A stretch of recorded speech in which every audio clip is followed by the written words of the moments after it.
Hey everybody, welcome to another exciting episode of the Voyage to the Bottom of the Sea Chronicles. No, it's the Voyage to the Bottom of the Sea Chronicles. That's something I should do, right? Or I should do it with Lost in Space and just talk about each episode as it goes along.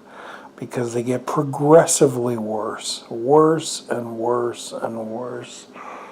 My God, that show, I'm watching that show also. I'm watching like an episode a night.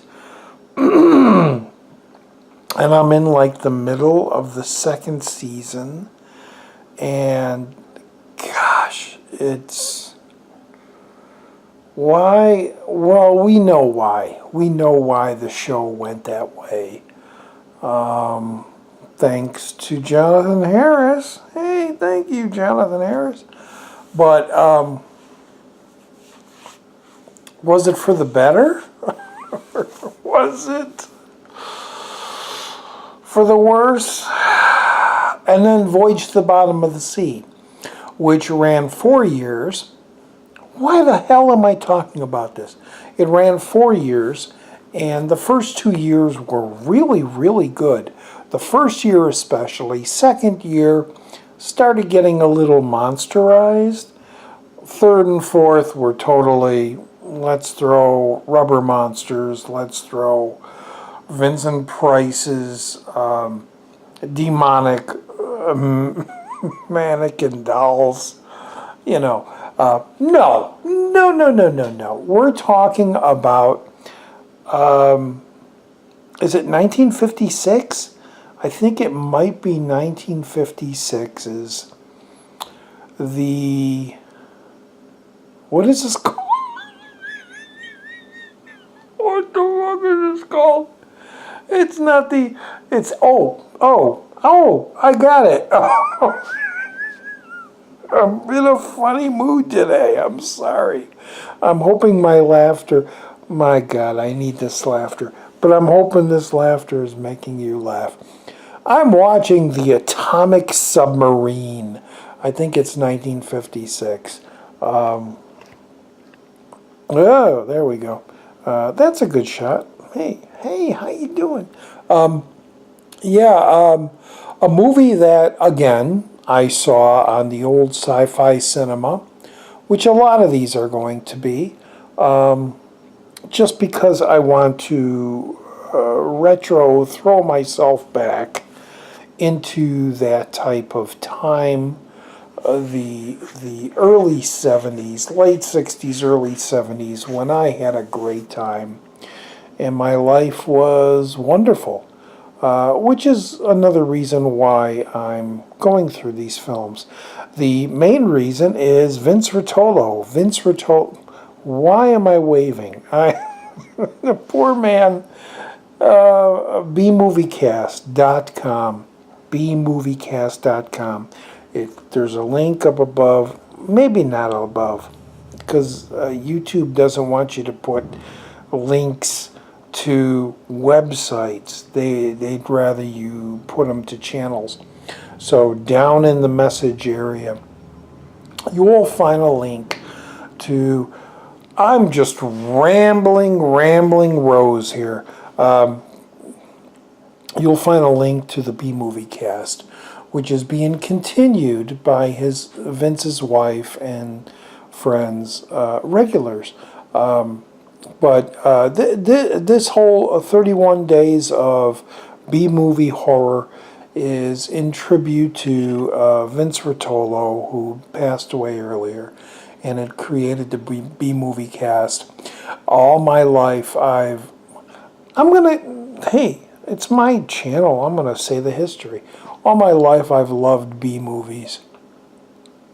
I knew they were the cheap rubber monster movies of their time, and I knew there were great movies out there, but there was always a part of my life, part of my mind, that loved these movies, even though they were bad and cheesy and goofy.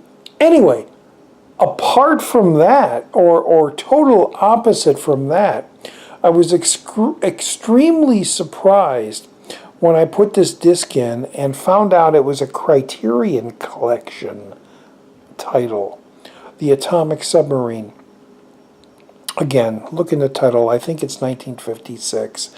I remember this movie as being pretty boring, and it wasn't until the ending we saw an alien, and it was like, oh, what's going on? Now watching it as an adult, it's surprising because it really took me to where the filmmakers wanted to go. They really wanted to make a serious military science fiction film. And I say that funny, military science fiction film, but okay. It concerns an atomic submarine called the Tiger Shark, who comes across, they get messages that there are various ships that have been going missing. And they go off to investigate it, and they come across a UFO. And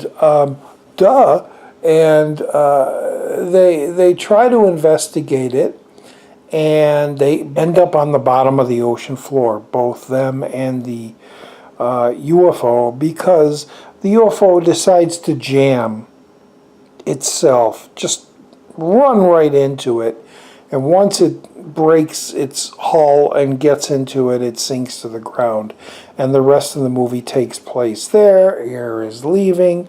They're going to need to survive. Let's go to the alien ship and talk to whatever is there and see if we can turn things around. Basically, that's the story. That is the story. And like I said, watching it again was very interesting because an hour and 10 minutes are all serious military movie stuff. I would equate it, and I joked about it earlier, I would equate it to Voyage to the Bottom of the Sea, where it's serious, but it's campy, and it's not the best acted, but it's really, really good. Smart, really smart, and then the ending gets with the alien, and it gets all kind of weird. Criterion Collection released this on DVD. I don't know if there's a Blu-ray of it, but it was definitely released by them. Definitely released by them on DVD. Not many people in it that I know. I will mention off some names from IMDb. There's Arthur France, there's Dick Ferran, there's Brett Halsey, and there's a bunch of others. The only one person that I recognized from this movie, which was straight out of Brooklyn, just straight out of Brooklyn, just straight out. Remember Green Acres? Remember the two handyman, Ralph and Malph? and Melf being female, who was kind of not a female, but she was. But remember Ralph? Ralph, that guy. Yeah, Sid Melton. He's like one of the main guys on the sub. Think Kowalski of Voyage to the Bottom of the Sea. He was the Kowalski of this movie, The Atomic Submarine. And so yeah, so there was that little familiarity.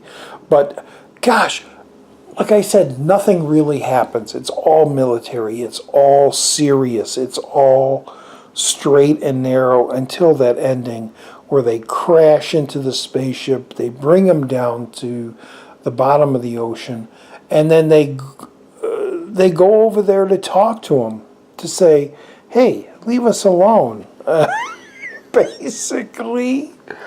And what they come across is this like octopus. It had tentacles. It had things that came up.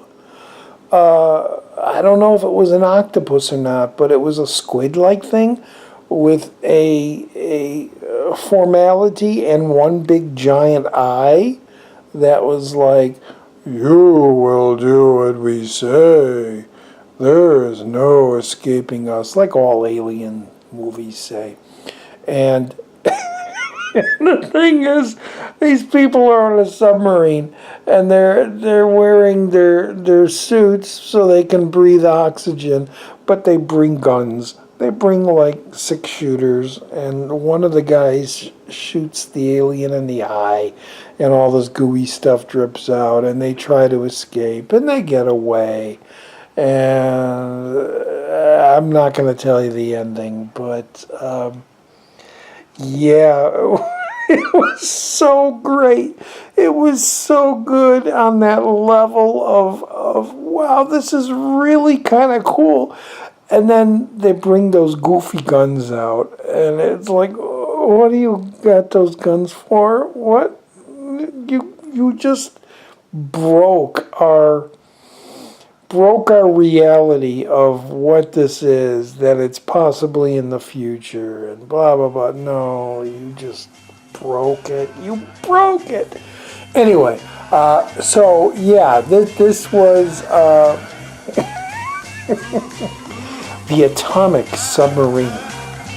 The next in my episodes of the 31 Days of B-Movie Horror in tribute of Vince Rotolo, right here on Channel Downstairs. Old Roger D.